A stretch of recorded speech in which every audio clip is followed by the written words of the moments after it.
Straight to the point. Now atong pagtagad mga kaigalaan, salamat Inday Ken Galania sa imong newscast rong buntaga. Unya atong pagtagad mahigala kay atong mahinabi karong buntag si Senador Amy Marcos, no. Unahon ta sa ni mga higala kay importante kaayo mga sukit ti paminaw nga doon natay mga issue sab sa national mga kaigalaan nga atong pagtagad karong buntaga, no. Standby lang usa mga kaigsunan.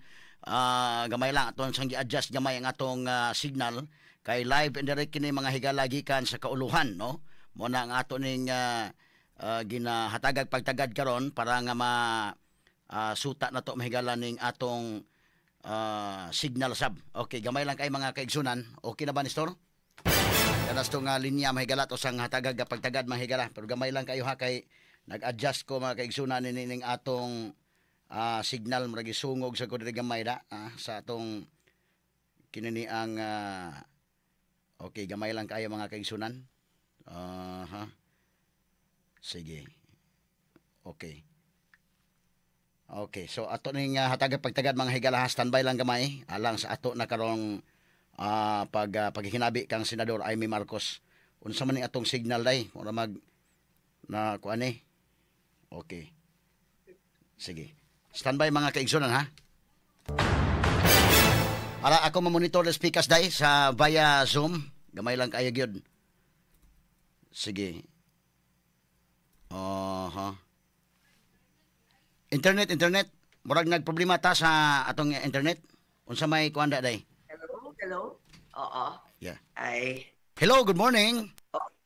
Good morning. Maayong buntag kanimo. Naririnig mo ako, Attorney Rupil? Yes, Senador Amy Marcos, mayong buntag, live ta sa DYHP RMN Cebu og napakinggan kita ngayon at live po tayo sa himpilang ng RMN Cebu at IFM at saka sa mga social media platforms po natin, Senator. Yes, thank God it's the weekend. Mayong buntag sa tanang naminaw karon sa RMN Cebu. Kumusta na kamo? Okay lang, ikaw ang kumusta, Senador? Sus, hilo na ako. Kay last night, nasa Batangas kasama ni VP Inday. Mamaya, maagi naman Davao. Naku, paikot-ikot. Last 2 minutes kung basketball ba, attorney. Talaga naman. Last day for campaign. 2 kembot na lang, 2 ligo na lang.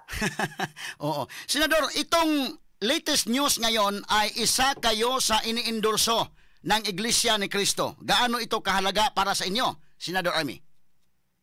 Ay, naku, malaking bagay ito at nagpapasalamat ako. Talaga naman, it's a great honor and privilege. Pero mas importante sa endorsement lamang, yung kanilang gabay. Sila yung naging guiding light para sa akin, para tumayo sa paninindigan, lumaban sa korupsyon at katiwalian. Sila talaga nagsasabi at nagbigay ng halimbawa na kailangan tumayo kapag mali na ang ginagawa. Kaya eto nga, medyo nagulat lahat, nabulagta. Kasi ang sabi ko, ang gobyerno karon kay Dili Marcos na iton. Ang gobyerno karon Romualdez og Araneta. Aray ko po, ano ba yan? Okay, so confirm, dahil na nakita namin yung ads na yon na sinabi mo talaga yan, na ang gobyerno ngayon ay hindi Marcos.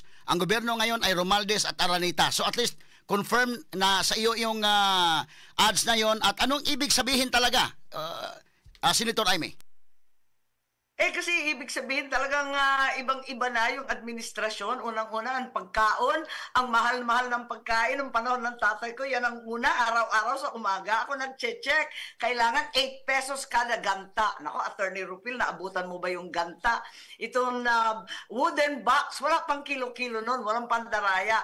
Araw-araw nag-check ako niyan. Nako, isipin mo, bigay bawi yung 20 pesos rice dyan sa Cebu. Tapos yung kidnapping, ayan, tulong nga kidnapping, ang peace and order, hindi tinututukan. Tapos, parang Ilocano din, ang Cebuano, mga matitipid, masisipag. Ang problema, yung budget natin, linustay-lustay sa kung ano-ano at mga ayuda at korupsyon. Dapat nakatutok dyan, di ba? Yung First Mactan Bridge, ayan, yung mga kalsada, yung mga imbakan ng tubig. Ang dami niyan sa Cebu dati at kulang na kulang yung internet. Ang daming kulang, pero nauwi sa ayuda at vote buying. Hindi naman tama yun. Higit sa lahat, parang hindi naman tatay ko dahil may utang na loob ang ama ko, si Doy Laurel. Ayan, kasama na ni President Cory Aquino, hindi pa rin niya inaaway, hindi niya linalabanan. Parating niyang sinasabi, may utang na loob ako sa tatay niyan, hindi ko kayang gawin. Ano man pa ang sabihin ninyo. Kaya, eto nga, hindi ko nakikita Hindi ko nararamdaman yung turo ng tatay ko. At ang tambag ni VP, mag-ilis na daw ko og apelyido, tubag na ako Inday, dili na ako kinahanglan mag-usab og apelyido. Marcos ako. Ako ay ako si Amy Marcos, pero dili na Marcos ining gobyerno. Okay. Itong anong reaksyon ninyo? Itong promise fulfilled daw na murang bigas na 20 pesos na sinabi mo nang binigay pero binawi. Ay nako, talaga naman nagulat ako kasi 3 taon na yan pinagsasabi. Parang bigla lang dahil sa election, dahil sa survey, bakit naman ganon? Alam naman natin in the first place, pwede talaga mag-subsidize ng bigas. Kayang-kaya naman yon, which they should have done sa umpisa pa lang. Imbes na bilyon-bilyong ayuda, dapat busog ang tao. Lalo na sa Cebu, kasi sa Cebu talaga wala naman tayong masyadong bigas dyan.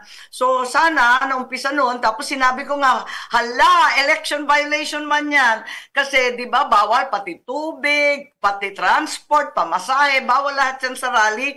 Bakit biglang merong mga bigas? Para ng ayuda yan na pinabayaan. Wala pang isang araw, talagang pinagbawalan na attorney. Talagang sinabi na kagad ng COMELEC, ayan, tingnan ninyo, violation nga. Oo. Dito po tayo sa pagsampa ninyo ng reklamo laban sa mga government officials na may kinalaman sa pag-aresto ni former President Rodrigo Duterte. Kumusta naman po? Yes, Attorney Rupil, nagpapasalamat nga ako sa Ombudsman, agad-agad inaksyonan. Siguro nakita nila na matibay naman yung ebidensya. I went there nung nakaraang Friday. Medyo frustrated ako dahil nakita naman ninyo sa mga hearing, nakakapikon na. Talagang hindi ako binibigyan ng testigo, walang sampinan na pinipirmahan. Yung kinontempt namin, pinalaya agad. Pambihira naman talaga. Kaya ayaw nila malaman ng katotohanan. Ayan, ang suggestion ko, criminal and administrative charges against the Secretary of Justice kasi inamin ni Secretary Boying siya nagutos ng lahat ng kababalaghan laban kay Presidente Duterte nung tinangay siya.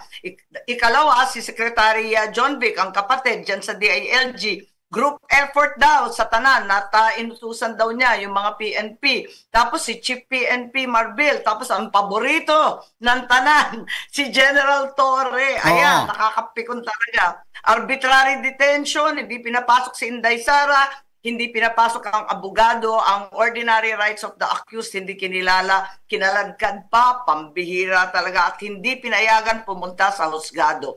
Last but not least, yung Ambassador Lacanilao, na super bakakon, harap-harapan, nagsisinungaling. Siya daw ang sumalubong mula sa Hong Kong, tapos isinuko si Presidente Duterte dyan sa The Hague. Pero wala raw siyang nakita. Hindi daw niya alam kung may abogado, hindi daw niya alam kung dinala sa husgado. Pambihirang buhay to. So, sana inatasan ng konstitusyon ang ating ombudsman, pag may tiwaling opisyal, sila na ang magpila ng mga iba't ibang kaso. Oo, at saka we are hopeful na itong ombudsman talaga ay talagang they will run after nitong mga sangkot nito, Senator Amy. Yes, I'm hopeful also because I know the Ombudsman took action right away. He required them to reply. Sa loob ng 10 araw, magre-reply daw. Yun ang deadline.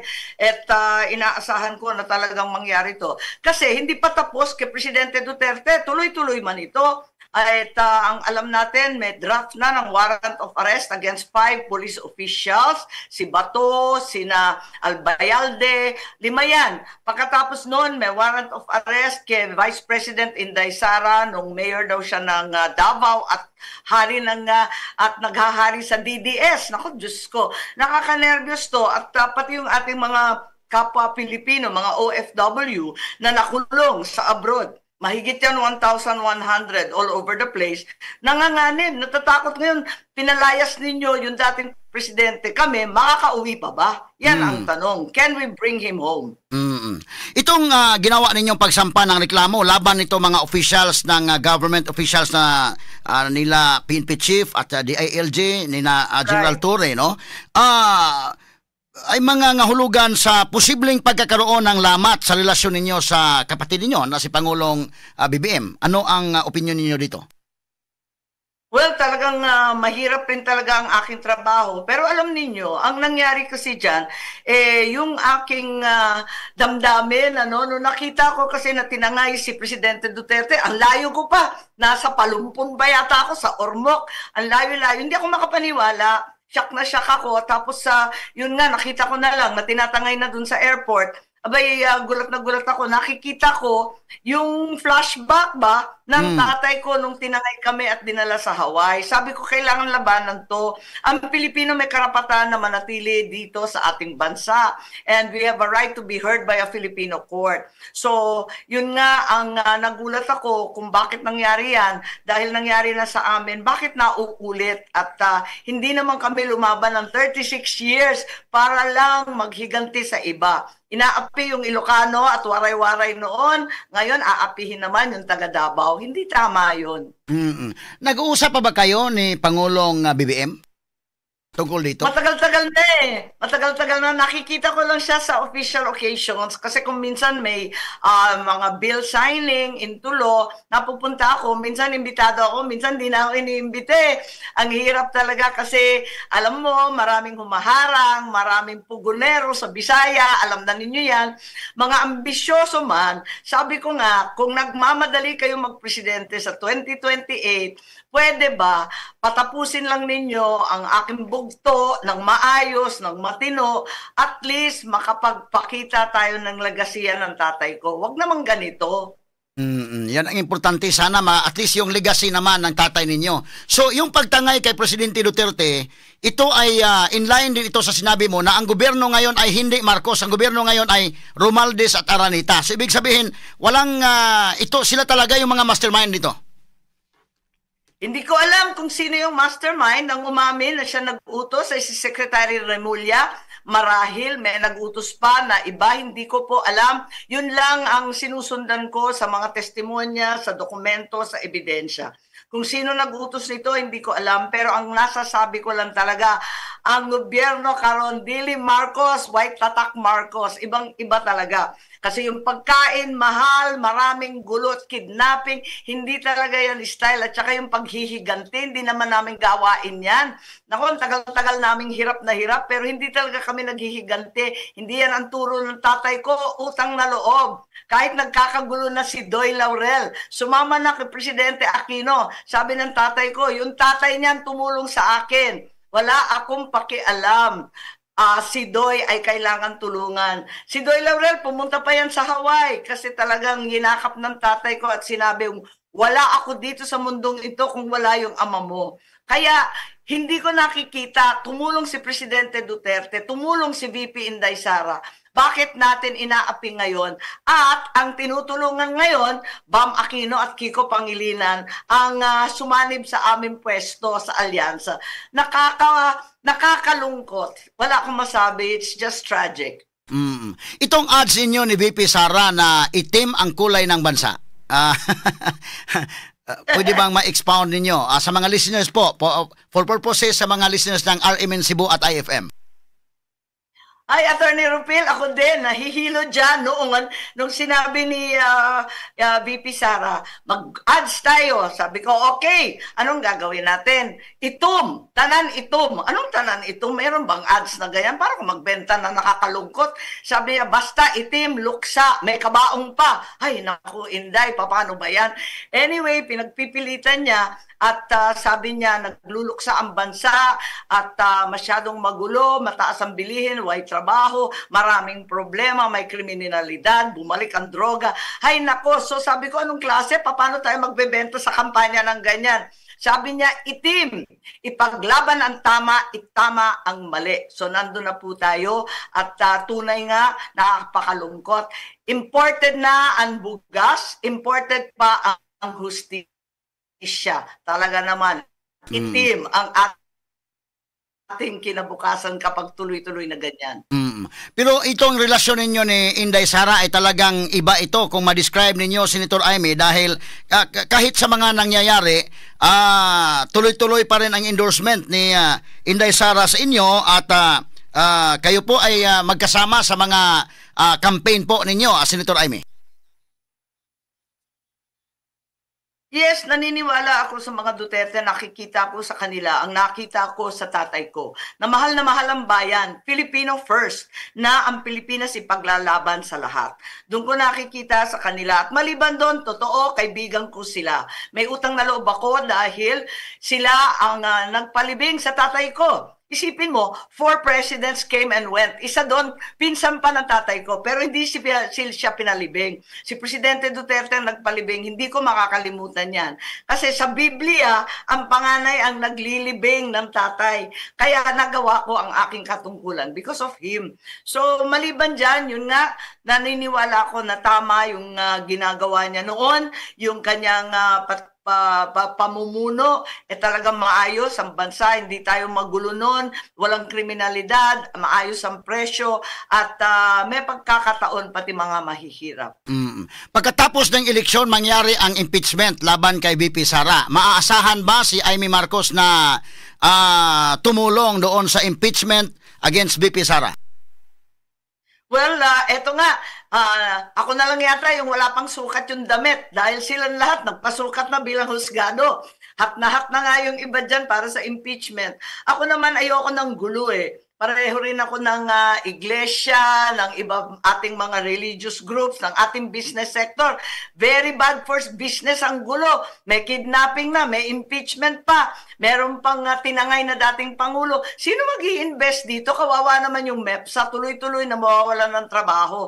Ang gulo-gulo. Yung impeachment, hindi ako pwede magsalita as you know, Attorney Rupil, kasi magiging judge ako dyan, kaya mangingibabaw ang katibayan, tignan natin ang katibayan. Pero sa ngayon, wala pa ako nakikitang katibayan na maayos. Ang nakikita ko, confidential and intelligence funds. Iba kasi yun hindi ordinaryong pondo sa budget.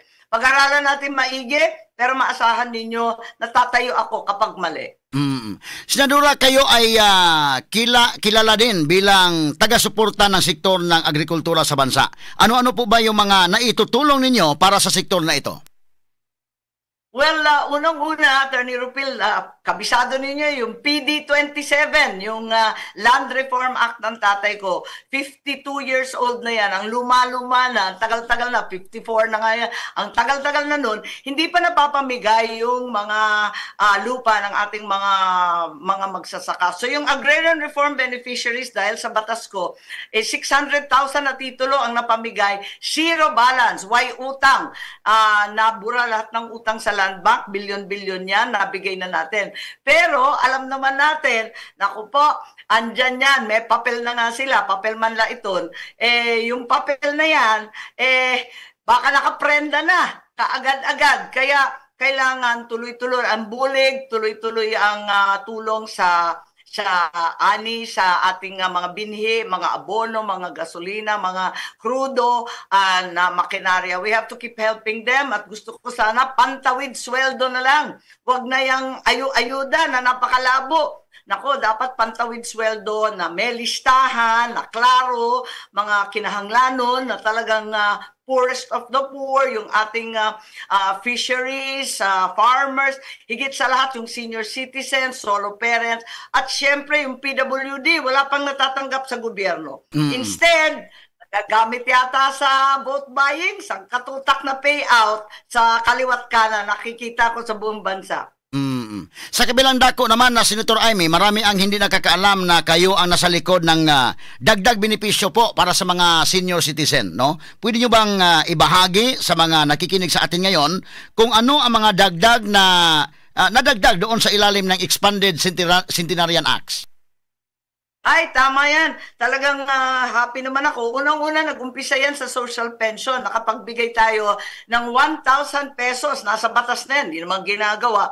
1,000 piso every month sa ating pinaka-poorest senior citizen. Sana palawakin pa natin yan. At yung e-centenarians naman, yun yung naipasa natin na 80, 85, 90, 95 years old. Tanan, makaka-receive ng regalo ng 10,000 pesos. O at least, kasi ilan lang naman ang aabot ng 100 years old. Lisod ka, ayaw makaabot niyan, grabe. At of course, ang gusto kong paglaban sana, itong mga regional specialty hospitals. Batas na yan, pero wala pang pondo. Nako, sana mabigyan natin para yung mga Philippine Heart Center na ginhimo ng akon mama ni Mrs. Imelda Romualdez Marcos, ang aton First Lady noon, Heart Center, Kidney Center, Lung Center, Children's Center, pero tanan sa Manila. So sana magkaroon rin ng kompletong set para sa Cebu kasi ang laki-laki na ng populasyon, isusugod pa sa Manila. Hindi naman dapat yun, dapat talagang meron. So yan ang gagawin natin para sa seniors, marami pa ang dapat gawin. May balita pong may panukala kayong magbibigay ng libreng pagpapalibing. Totoo ba ito? At sino ang mga pwedeng makinabang nito, Senator Amy? Ay nako, ngayon nagtutulong-tulong sa AIC, sa AKAP, tulong-tulong, pero palakasan daw, wala daw maayos na lista. So sabi ko, gawa tayo ng listahan ng mga pobrehon nga talaga, yung mga qualified na sa DSWD, hindi sa politika ha, hindi yung mga coordinators. Okay? Tapos, yung DSWD magre-require na may kontrata at indigent package sa tanan na funeral parlors. Lahat ng punerarya may kontrata sa DSWD. At kapag namatay dyan sa listahan na qualified, matik na, babayaran ka agad ng DSWD. Wala nang palakasan. Yan ang ating libreng libing. May batas na sana, hindi pa napipirmahan, pero ang importante, mapondohan. Kasi yung mga kababayan natin, nagtitinuok, iyakan, naglalamay, namumroblema pa sa pambayad ng libing. Napakamahal mamatay, napakamahal mabuhay. Ano ba naman ito? May nag-chat sa akin dito, ano daw ang klaseng relasyon ninyo, kung ma-describe ninyo yung relasyon ninyo kay VP Sara, dahil despite sa mga nangyayari, kayo ay kanyang i-endorso at parang special pa yung endorsement ni Inday Sara sa inyo at sinamahan pa kayo sa mga campaign sorties po. Senator Amy. Oo nga, talagang nagpapasalamat ko kay VP Inday Sara. Alam naman ninyo, hindi naman sikreto. Hindi kilala ni Bongbong si Inday Sara. Ang kakilala niya, ako. Kilala ko siya nung, nakakatawa nga eh. Kasi nagkilala kami dyan sa Cebu, sa isang tourism convention.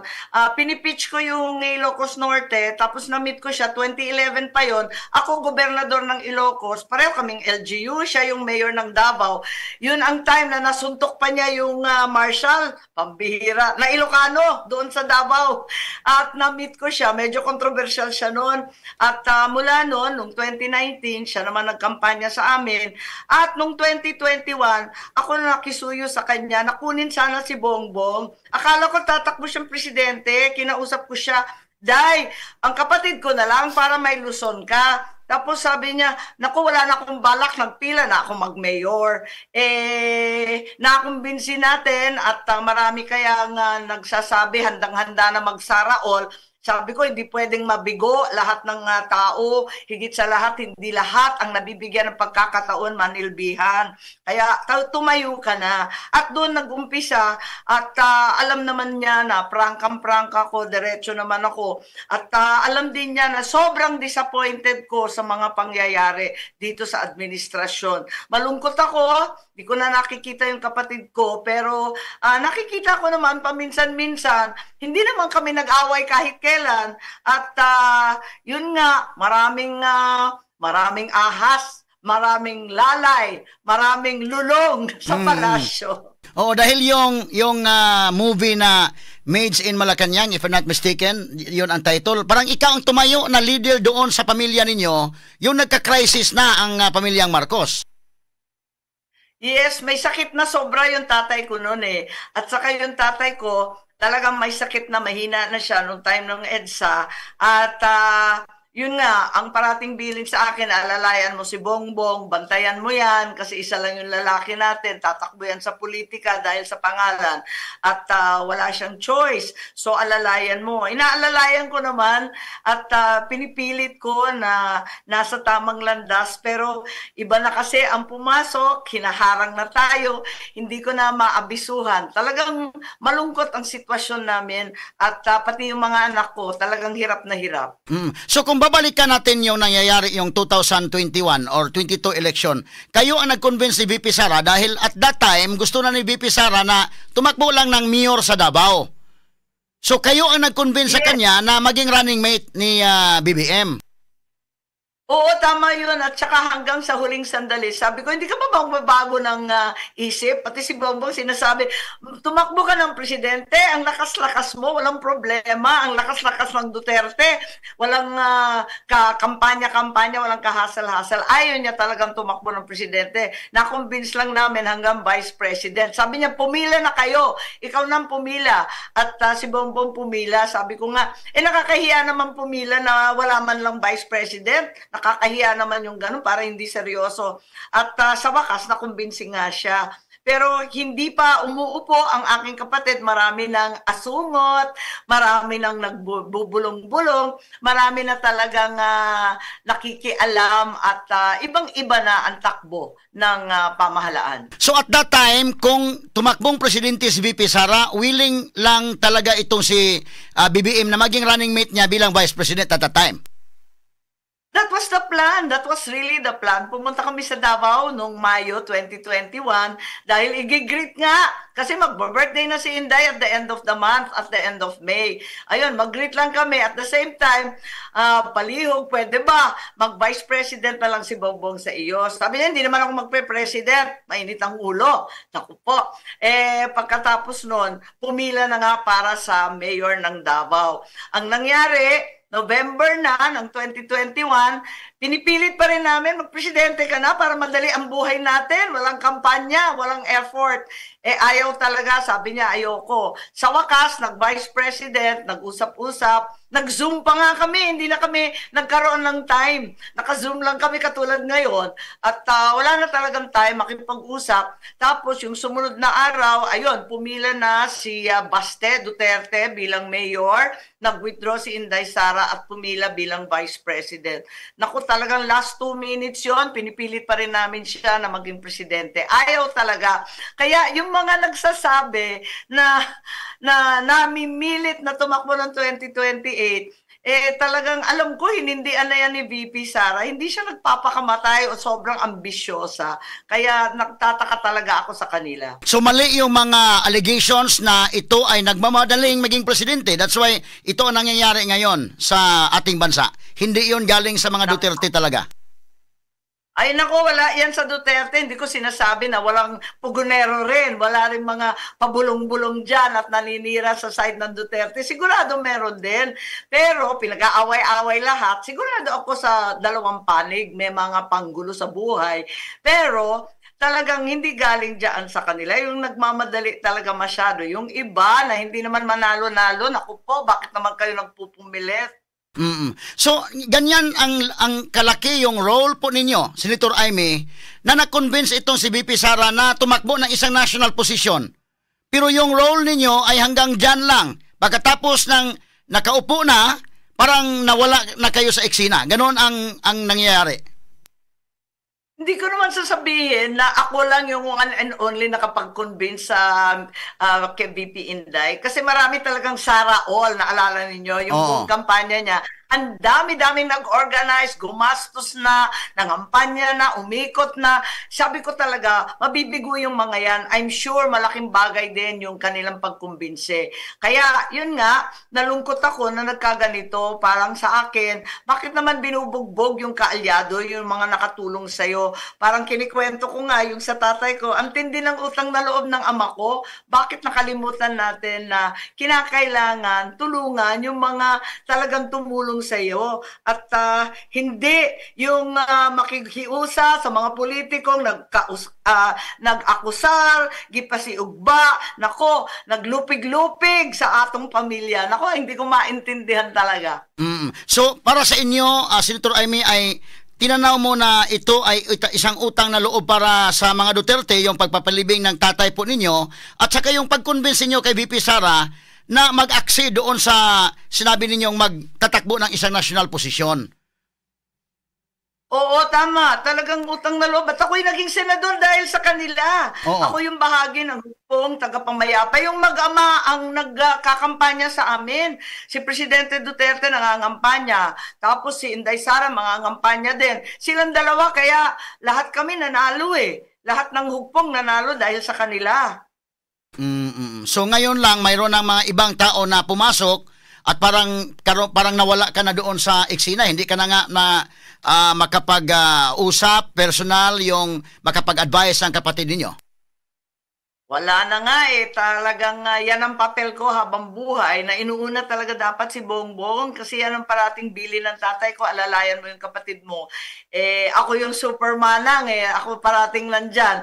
Nag-aral pa kami sa abroad. Alam niyo sa abroad, kaming tatlo, wala man kaming magulang. Parang naging nanay-nanayan na rin ako. Pinapalo ko sila, pinapagalitan, ganyan. At pag tama naman ang ginagawa, award. Ayun, parang nanay-nanay na ako kasi kami-kami lang naman nandun, nag-aaral. Wala yung magulang ko nung time ng martial law. Pinalayas kami, pinaalis kami. Sabi ng tatay ko, umalis na muna kayo kasi panggulo kayo, hindi ako makapag-isip ng maayos, Samo Kinduro. Kaya yun ang nangyari. Andun kami at ako ang tagapag-alalay, pati pera, pati schedule, pati yung lipad namin, bakasyon, lahat inaasikaso ko. Mayroon bang mga agreements na nangyari noong 2022 na okay, na-convince niyo si Inday Sara na maging running mate as Vice President ni BBM, pero by 2028 siyang tatakbo na presidente, or anong mga agreements niyo? Naku, wala namang sinasabi si Inday Sara na ganun. Basta ang sabi lang niya, okay, ang sinasabi ko sa kanya, bakit daw siya kailangan? Bakit daw kailangan mag-VP pa siya? Sabi ko, baka hindi kami manalo ng Visayas, Mindanao. Dire-diretso naman ako, prangka naman ako. Sabi ko, ang boto namin sa Luzon at ang Solid North. Pero kung may Solid North at Solid South, ay sigurado tayo niyan. Ayos na ayos. At yun, sinabi ko, we really need her. Kailangan talaga siya. At wala naman arrangement, yun lang pinag-usapan. Sabi niya, mananalo ba talaga ako dyan na Vice President? Baka ayaw nila sa akin. Yun nga, pinag-uusapan lang namin, yung ganun kasimple. Pero yung mga promise kung anong department i-head niya, sabi naman ni Bongbong, free choice ka kung anong department. Kasi diba traditionally, ang Vice President by department.